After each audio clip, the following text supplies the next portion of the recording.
మన భారతదేశానికి అత్యంత ప్రమాదం జరిగే అవకాశం ఉంది. ఎంత అవకాశం ఉందంటే ప్రజలు తినడానికి కూడా ఇబ్బంది పడతారు. వండుకోవడానికి ఇబ్బంది పడతారు. అదేవిధంగా బయటికెళ్ళడానికి కూడా ఇబ్బంది పడతారు. అంటే ఏదైతే చైన్ సిస్టమ్ ఉందో, ఈ చైన్ సిస్టమ్ అంతా కూడా స్తంభించిపోయే అవకాశం ఉంది. సో, దాన్ని దృష్టిలో పెట్టుకొనే ప్రధాని నరేంద్ర మోడీ గారైతే మొన్న తెలంగాణలోని ఈ స్పీచ్ ఇవ్వడం జరిగిందన్నమాట. ఏదైతే బంగారం ఉందో బంగారం కొనొద్దని, అదేవిధంగా ఆయిల్, అదేవిధంగా వంటాయిలు ఇయన్నీ కూడా అన్నిట్లో నిర్మూలించండి. కొంచెం పొదుపుగా వాడండి అని చెప్పేసి ప్రధాని మోడీ గారైతే చెప్పడం జరిగింది. సో, ఇదంతా కూడా అందరికి తెలుసు. దీని మీద కూడా నేను నిన్న ఒక వీడియో కూడా చేశాను. అసలు ఏం జరుగుతుంది? చైన్ సిస్టమ్ అంటే ఏంటి? పద్ధతి కూడా చెప్పా. కానీ ఇక్కడ ఒక కీలకమైన ఒక వార్త వచ్చిందన్నమాట. అది కూడా కేంద్ర ప్రభుత్వం నుంచి వచ్చింది అప్డేట్. ఆ అప్డేట్ ఏంటంటే ఏదైతే బంగారం మీద గోల్డ్ మానిటైజేషన్ స్కీమ్ అని చెప్పేసి ఒక అప్డేట్ వచ్చింది. ఈ గోల్డ్ మానిటైజేషన్ స్కీమ్ అనే దాని గురించి పూర్తిగా వివరాలు తెలుసుకుందాం. ఎందుకంటే ఈ ప్రజలకి చాలా అవసరమైంది ఇది.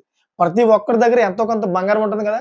ఈ బంగారం వల్ల అయితే ఎక్కువ లాభం పొందొచ్చు అని చెప్పేసి కేంద్ర ప్రభుత్వం చెప్తుంది. ఏ విధంగా పొందొచ్చు? అదేవిధంగా ఈ బంగారం ఇవ్వడం వల్ల కూడా మన దేశాన్ని మనం కాపాడుకునే వాళ్ళం అవుతాం అని చెప్పేసి ఇది కేంద్ర ప్రభుత్వం చెబుతుందన్నమాట. ఏ విధంగా మనం ప్రభుత్వాన్ని కాపాడుకోగలుగుతాం ఈ బంగారం ఇవ్వడం వల్ల, అదేవిధంగా ఆ బంగారం ఇచ్చి మనం ఏ విధంగా అయితే మనం ప్రాఫిట్ పొందగలుగుతాం అనే విషయాలు పూర్తిగా వీడియోలో చెప్తాను. సో, మీకు క్లారిటీ వచ్చేస్తుంది. సో, అసలు ఏంటంటే ఈ మధ్యకాలంలోని ఏదైతే ప్రపంచ దేశాల్లోని అరబ్ కంట్రీలో గట్టా విపరీతమైన యుద్ధాలు జరుగుతూ ఉన్నాయి. ఎక్కడ పడితే అక్కడ యుద్ధాలు జరుగుతున్నాయి. రాబోయే భవిష్యత్తు కాలంలో కూడా ఎక్కడ కూడా గ్యారంటీ లేదు యుద్ధం జరగదని. యుద్ధం 100% జరుగుద్దన్నమాట. ఎవరు కూడా తగ్గట్లా. మేమంటే మేము, మేమంటే మేము అని చెప్పేసి కాలు దూవుతా ఉన్నారన్నమాట. ఎవరు కూడా తగ్గట్లేదు. అందుకని ఫ్యూచర్‌లో కూడాను ఇంకా యుద్ధాలు అవ్వే అవకాశం ఉంది గానీ తగ్గే అవకాశం లేదు. సో, ఇప్పుడు ఏదైతే కాలబ్రహ్మణ మన బ్రహ్మం గారు చెప్పారు కదా! ఆ బ్రహ్మం గారు చెప్పినట్టు మనుషులే కొట్టుకొని చచ్చిపోతారు లాస్ట్‌కి ఎవరు కూడా మిగలరు. భూమి ఆ విధంగా అంతం అవుద్దని చెప్పారు కదా ఆయన. సో, అదే పరిస్థితి నెలకొనే అవకాశం కనిపిస్తుందన్నమాట. ఎందుకంటే ఎక్కడ చూసినా గాని ప్రపంచ దేశాల్లోని ఎప్పటికప్పుడు ఈ గొడవలు జరుగుతూ ఉన్నాయి. ఒకరి మీద ఒకరు బాంబులు వేసుకుంటా ఉన్నారు. ఇలా బాంబులు వేసుకోవడం వల్ల ఏదైతే చైన్ సిస్టమాటిక్ ఉందో, మన ఏదైతే రవాణా సదుపాయం ఉందో, మనం తినే తిండి ఇయన్నీ కూడా చైన్ సిస్టమాటిక్ మాట. ఇది ఎప్పుడు కూడా స్తంభించిపోకూడదు. ఇది స్తంభించిపోవడం వల్ల ఎంత ప్రమాదమో ఇప్పుడు నరేంద్ర మోడీ గారు చెప్పిన మాటలు, అదేవిధంగా మనం ఇప్పుడు పడుతున్న పాట్లు ఏదైతే పెట్రోల్ ఉందో, ఏదైతే ఎల్‌పీజీ ఉందో ఇయన్నీ కూడా 4, 5 నెలల నుంచి మనం చాలా ఇబ్బందులకు గురవుతున్నాం లేదా? సో, అదే విధంగా ఇప్పుడు గురి అవ్వబోతాం అని చెప్పేసి దాని గురించి అయితే నరేంద్ర మోడీ గారు కేంద్ర ప్రభుత్వం నుంచి ఒక కీలకమైన అప్డేట్ తీసుకొచ్చారన్నమాట. ఇది ఎందుకు తీసుకొచ్చారంటే మొన్న తెలంగాణలో చేసినటువంటి ఏవైతే వ్యాఖ్యలు ఉన్నాయో, ఈ వ్యాఖ్యల వల్ల అయితే ఎవరైతే జ్యువెలర్స్‌లో పనిచేసినటువంటి ఎవరైతే కొంతమంది ఉద్యోగస్తులు ఉన్నారో, దగ్గర దగ్గర 3,00,00,000 మంది మాట ఉద్యోగస్తులు. మొత్తం మన భారతదేశం మొత్తం అంతటా కలిపి 3,00,00,000 మంది దాకా ఉద్యోగస్తులు ఉన్నారు. దాని మీద ఆధారపడే వాళ్ళు కుటుంబాలన్నీ కూడా ఉన్నారు. వాళ్ళందరూ కూడా రోడ్డున పడతారు. వాళ్ళందరూ కూడా జీవనం స్తంభించిపోతది అని చెప్పేసి మొత్తం గోల్డ్ అసోసియేషన్ ఏదైతే ఉందో, గోల్డ్ అసోసియేషన్ కేంద్ర ప్రభుత్వానికి విన్నపించుకుందన్నమాట ఒక లెటర్‌లో. సో, దాన్ని ఉద్దేశించి అదే విధంగా దేశాన్ని కాపాడుకోవడానికి వాళ్ళు కూడా ఒక ఐడియా ఇచ్చారన్నమాట కేంద్ర ప్రభుత్వానికి. ఈ విధంగా చేస్తే మన భారతదేశాన్ని కాపాడుకునే వాళ్ళం అవుతాం. అదేవిధంగా ఈ 3,00,00,000 మంది పొట్ట కొట్టేవాళ్ళం అవ్వం. మా వ్యాపారం కూడా జరుగుద్ది. అదేవిధంగా ఏదైతే చైన్ సిస్టమాటిక్ ఉంటదో అది కూడా మనం కాపాడేవాళ్ళం అవుతాం. అదే కాకుండాను విదేశీ మారక ద్రవ్యం ఏదైతే ఉందో దాన్ని మనం కంట్రోల్ చేసేవాళ్ళం అవుతాం అని చెప్పారన్నమాట. ఎందుకంటే మన దగ్గర ఏదైతే విదేశీ కరెన్సీ ఉందో, ఆ విదేశీ కరెన్సీ అంతా కూడా బయటికెళ్ళిపోతే మన కరెన్సీ మొత్తం అంతా ఇచ్చేసి బయటికి కొనవలసి వస్తదన్నమాట. అంటే మన మన దగ్గర చేతుల్లో ఉన్నటువంటి డబ్బులన్నీ కూడా అయిపోతే గనక రేపొద్దున కరువు కష్టం అయిపోద్ది. ఆర్థిక వ్యవస్థలోనే ఒక ప్రళయం వచ్చేస్తదన్నమాట. దానివల్ల చాలా ప్రమాదం. ఎంత ప్రమాదం అంటే చాలా మంది చనిపోతారు తిండి లేక. సో, ఇప్పుడు ఇదేంటంటే ఈ స్కీమ్ గురించి ప్రతిది కూడా చెప్తాను పాయింట్ టు పాయింట్ ఏంటంటే, ఇది ఏదైతే గోల్డ్ మానిటైజేషన్ స్కీమ్ అనేది ఎవరైతే భారతదేశంలోని బంగారం ఉందో వాళ్ళ దగ్గర దగ్గర 34,000 టన్నుల బంగారం మన భారతదేశ ప్రజల దగ్గర ఉంది. సో, ఈ 34,000 టన్నులు బంగారం ఏదైతే ఉందో, ఈ బంగారం అంతా అయితే కేంద్ర ప్రభుత్వం అడగట్ల. మీ దగ్గర ఏదైతే ఉపయోగపడకుండా ఉందో, చాలామంది స్టేట్ బ్యాంక్ లాకర్‌లో గట్టా పెట్టుకుంటా ఉంటారన్నమాట. వాళ్ళు తిరిగి డబ్బులిస్తా ఉంటారు. ఎవరైతే లాకర్‌లో పెట్టుకుంటారో వాళ్ళు బ్యాంక్‌కి తిరిగిస్తా ఉంటారు. అదే విధంగా చాలామంది బంగారం తీసుకెళ్ళి బ్యాంకులో పెట్టి లోన్ తెచ్చుకుంటా ఉంటారు. దీనివల్ల మనమే ఆళ్ళకి తిరిగి వడ్డీ కడతున్నాం. లోన్ తెచ్చుకోవడం వల్ల. అంతేకాకుండా లాకర్‌లో పెట్టడం వల్ల కూడా మనమే డబ్బులు వాళ్ళకి కడతున్నాం. అంతేగాని దీనివల్ల మనకి ఒక్క రూపాయి కూడా లాభం లేదు. ఏదైతే గోల్డ్ మీద రేట్ పెరుగుతుందో ఆ రేటే తప్పించి గాని ఇంకేమీ లాభం లేదు కదా! ఇప్పుడు కేంద్ర ప్రభుత్వం తీసుకొచ్చినటువంటి ఈ బంగారం మీద మనకు లాభం మాట. ఏ విధంగా అంటే ఎవరైతే వాడుకలేని బంగారం ఉంటుందో చాలామంది బంగారాన్ని ఏసుకోరమాట. చాలా రేర్‌గా ఏసుకుంటారు. దాన్ని ఎక్కడ భద్రపరుచుకోవాలా? దొంగల భయం ఉందని చెప్పేసి బ్యాంక్‌లో పెట్టుకుంటా ఉంటారు కదా! లోన్ తెచ్చుకుంటూ ఉంటారు కదా, లాకర్‌లో పెట్టుకుంటూ ఉంటారు కదా. అటువంటి ఈటిల్ని కేంద్ర ప్రభుత్వం ఏమంటుందంటే ఏదైతే ఈ గోల్డ్ మానిటైజేషన్ స్కీమ్‌లో పెట్టండి. అంటే బ్యాంక్‌లో డిపాజిట్ చేయండి. ఏదైతే మీకు బ్యాంక్ ఖాతా ఉందో ఏదైనా, ఏ బ్యాంక్ అయినా పర్లేదన్నమాట. ఆ బ్యాంక్‌లోని ఏదైతే ప్రభుత్వం అంగీకరించిందో ఆ బ్యాంక్ మాట.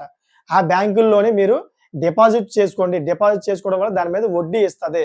ఆ బ్యాంకు ఏదైతే ఉందో ఆ బ్యాంకు ఇచ్చినటువంటి వడ్డీ శాతం ఏదైతే ఉందో ఆ వడ్డీ శాతం మీద మీకు ప్రతి నెల కూడా వడ్డీ ఇస్తారని చెప్పేసి కేంద్ర ప్రభుత్వం అంటుంది.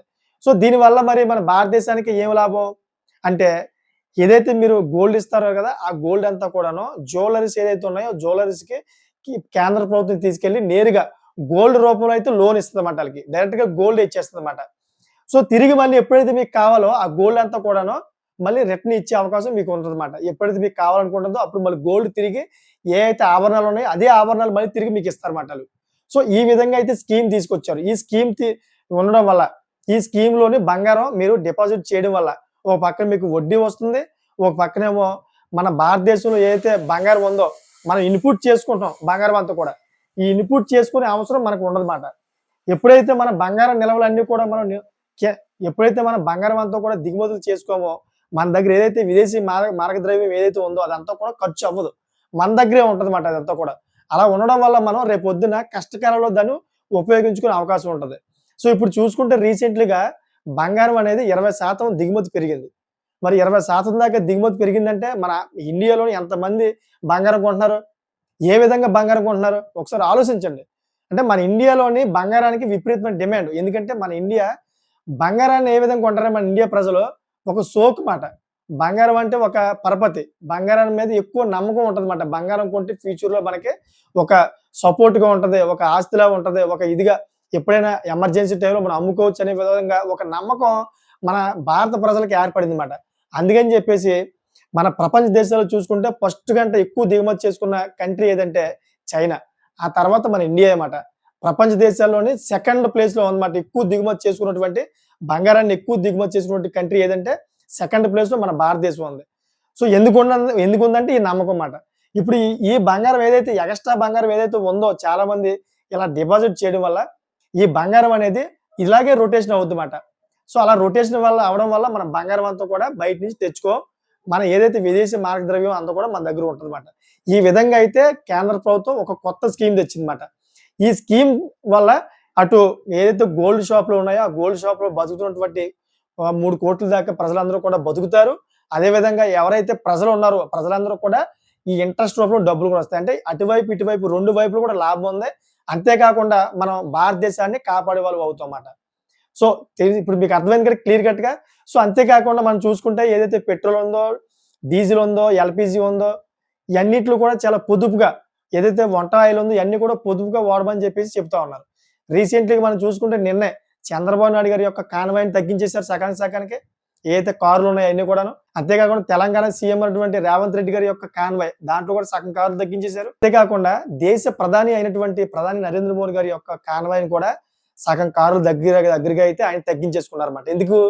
మన ఇండియాలోని ప్రతి ఒక్కరు కూడా మమ్మల్ని చూసి నేర్చుకోవాలి. మమ్మల్ని ఫాలో అవ్వాలి. అలా ఫాలో అవ్వడం వల్ల ఏదైతే నిల్వలు ఉన్నాయో, ఏదైతే పెట్రోలు, డీజిల్, ఎల్‌పీజీ ఏదైతే నిల్వలు ఉన్నాయో, ఈ నిల్వలన్నీ కూడాను చాలా తొందరగా అవ్వకుండా కొన్ని ఎక్కువ రోజులు వస్తాయి. దాని నుంచి మనం బయటపడొచ్చు. ప్రజలందరూ కూడా కాపాడవచ్చనే విధంగా అయితే వాళ్ళు ఆ విధంగా చేశారన్నమాట. ప్రజలందరూ కూడా దాన్నే ఫాలో అవ్వాలని ఈ వీడియో రూపంగా చెప్తానన్నమాట. ప్రతి ఒక్కరు కూడా పొదుపు చేయండి. అన్నెసెసరీగా అయితే పెట్రోల్, డీజిల్ వాడొద్దు. అదేవిధంగా ఎల్‌పీజీ వాడొద్దు. ఆయిల్ కూడా వాడొద్దు. ఏదైతే వంట ఆయిల్ ఉన్నాయో వంట ఆయిల్ వాడినా గాని మన దేశానికి ప్రమాదమే. ఎందుకంటే ఔట్ ఆఫ్ కంట్రీ నుంచి మనం ఇయన్నీ కూడా దిగుమతి చేసుకోవాలి. విదేశీ మార్గద్రవ్యం ఏదైతే ఉందో అదంతా కూడా మన దగ్గర అయిపోద్ది. అయిపోవడం వల్ల మన కరెన్సీ మళ్ళీ పెట్టి ఆ విదేశీ మార్గద్రవ్యాన్ని అంతా కూడా మనం కొనుక్కోవాలి. ఎందుకంటే మనకంటే ఎక్కువ రేటు డాలర్స్ అన్నీ కూడా ఎక్కువ రేటు కదా! మనం ₹100 ఇస్తే $1 వస్తది. దానివల్ల మన భారతదేశానికి ఎంత నష్టం? ఒకసారి ఆలోచించండి. మొత్తం స్తంభించిపోద్దన్నమాట. చాలా మంది పాపం తినలేని పరిస్థితి ఏర్పడిపోద్ది. ఒక్కొక్క వస్తువు రేటు కనీసం ఒక ₹1000 నుంచి 10,000 దాకా అయిపోయే అవకాశం ఉంటదన్నమాట. ఒక టీ వచ్చేసి దగ్గర దగ్గర ఒక ₹50 అయిపోయే అవకాశం ఉంటదన్నమాట.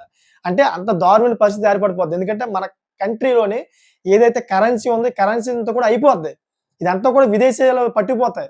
అక్కడి నుంచి మనం కొనుక్కుంటాం కాబట్టి దాన్నే మనం కంట్రోల్ చేసుకోవాలి. దాన్ని కంట్రోల్ చేసుకోవడానికే ప్రధాని నరేంద్ర మోడీ గారు మొన్న చెప్పిన మాటలన్నీ కూడా ఫాలో అవ్వమని చెప్పారన్నమాట. దాన్ని కంట్రోల్ చేసుకోవడానికి. చాలా మందికి అర్థం అవ్వట్ల. సో మన భారతదేశాన్ని మనమే కాపాడుకోవాలని చెప్పారన్నమాట.